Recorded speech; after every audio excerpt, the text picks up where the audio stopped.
I'll tell you what, who's going to fight at heavyweight is turning into who cares. It's a really interesting spot. I got asked a question. Is Stipe ever going to fight again? I said, yeah. Why would you ask me that? The guy simply said, well, because he's not fighting. And I like to check my tongue before I talk about Stipe. I believe that Stipe is a real-life superhero. I have a lot of respect. If my son was to come to me, what do you want to be when you grow up? And he tells me I want to be Stipe Miocic, I'm going to be very proud of my young man, right? I think very highly of Stipe, but it was a fair point that somebody brought up. Stipe does not do a wonderful job of communicating with us. He never has. Perhaps it adds to his mystique. But I will share with you that we have 3 heavyweights. And if one of them stepped forward, I believe they would be safe. Because when you have this game of 3, it's not about which 2 are going to fight. At least that's not all it's about. That's one side of the coin. The other side of the coin is, of the 3, who gets left out? And it starts to be very competitive. You don't want to be that guy. Once that decision is made and you are the one that is cut out, who knows where you're going to go? You could find yourself in the cage opposite number 7. You could find yourself in the cage in a co-main event. Or you could dig your heels in and say, I'm not going to do it. And everybody's going to go, well, you haven't done it in a long time. What difference does it make? Right? I mean, it's a really interesting spot. If one of those big 3, I'm talking about Francis, I'm talking about Jones, I'm talking about Stipe, stepped forward and said, this is the date and I'm going to fight, I'm in. Between you 2, let me know which one it is, but I'm in. I'm the guy. And the one that's closest to that, I think, is Jon. I mean, Jon had Dana say, which is stronger than anyone else has had him say. Dana said when Jon comes back, if he does it at heavyweight, his first fight back will be a title fight. He's never wavered on that. I don't know that he planned to wait 3 years to honor that statement. But if that statement is still accurate, I think that Jon's safe. And that is a big deal. Francis appears to be safe in that he hasn't been stripped, and the rumor of him being stripped hasn't come out yet. We've heard the rumor that Jones and Stipe were going to fight for an interim championship. We've heard a rumor that Jones and Curtis were going to fight. Now, that rumor came out, and that rumor went right away.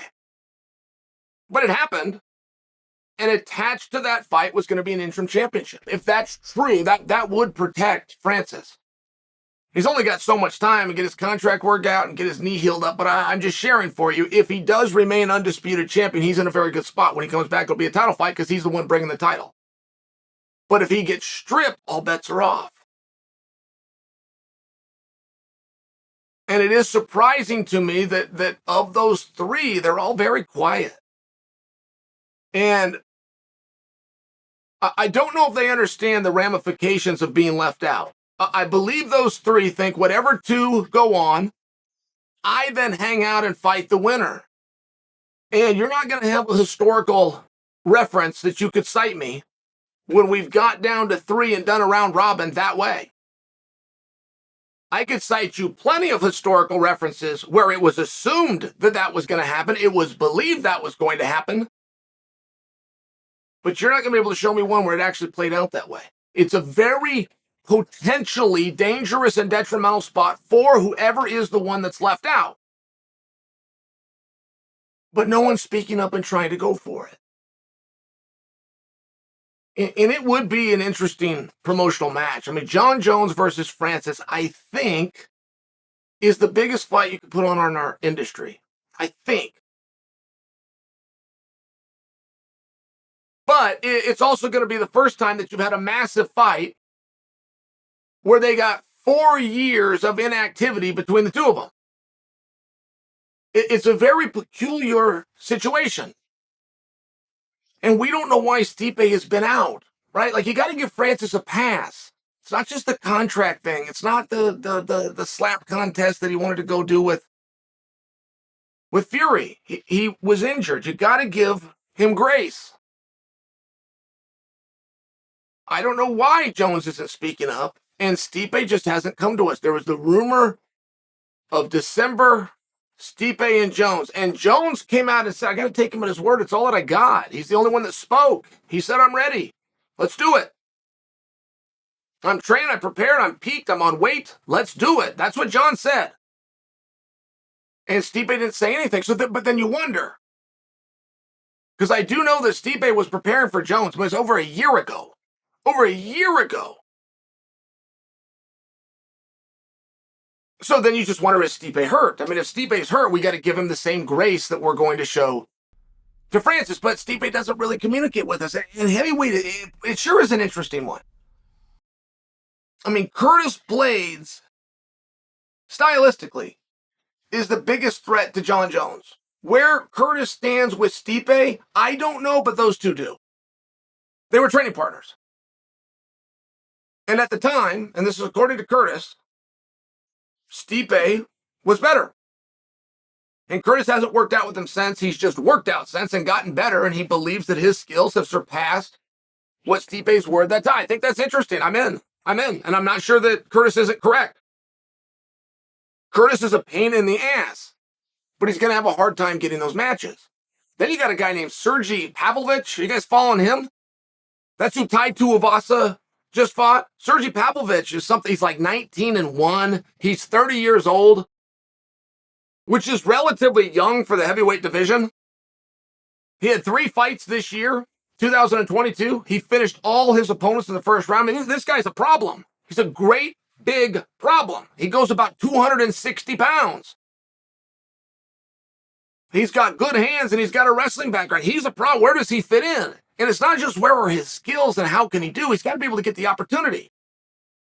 Can't get the opportunity is not getting out and getting in front of you guys. Few of you raised your hands. You're good, loyal fans. And most of you turned your head sideways and said, Chael, what'd you say that guy's name was? I mean, that's Sergey's fault. But those guys that appear to be out of the picture that might be the best guys, you don't actually know. It's not a bracket. There's not an architecture in play. You don't actually know. So we go off of popularity. We go off of resumes. We go off of what the community says. It's the way we've always done it. And we'll continue to adhere to those rules. But if the first 3 guys that we want, and none of them, the only thing that they have in common is that none of them want to fight, or at least none of them have fought, all of a sudden you got to start looking to the bench.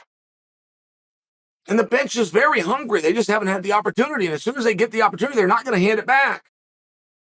The next breed and the next era of heavyweights is not what is commonly believed. Some unknown kid walking the streets of Havana. Some unknown kid in Mexico City. Some unknown kid that Ali's about to discover over in Dagestan. It's not. They're signed to the UFC right now. You just don't know them yet. It might be Sergey Pavlovich, really. Tom Aspinall fits in there somewhere. The next era is already here. They just don't have a spotlight on them. And when you get that ball, you got to hug it. You got to hold it tight. You've got to play it, and you've got to massage it. Like Sugar Sean, like Henry Cejudo, like Khamzat Chimaev, like Conor McGregor. There's things that you have to do. And we got our big 3 that we've put in this position, and the only commonality that they have is they don't fight. The only commonality that they have is they didn't suit up in the last year, and didn't try to suit up in the last year, and didn't offer to suit up in the last year, and they didn't call anybody out in the last year. And we still got them sitting over there, but that's not going to last for long. And this little 3-man team where they all think they're protected, 2 are going to get chosen, and then I'll get my turn, man. It doesn't work that way, and you're not going to show me a time in history that it does. The guy that gets left out is never getting that spot back. He doesn't appear to be a student of the division or the business or the industry enough to be aware of that.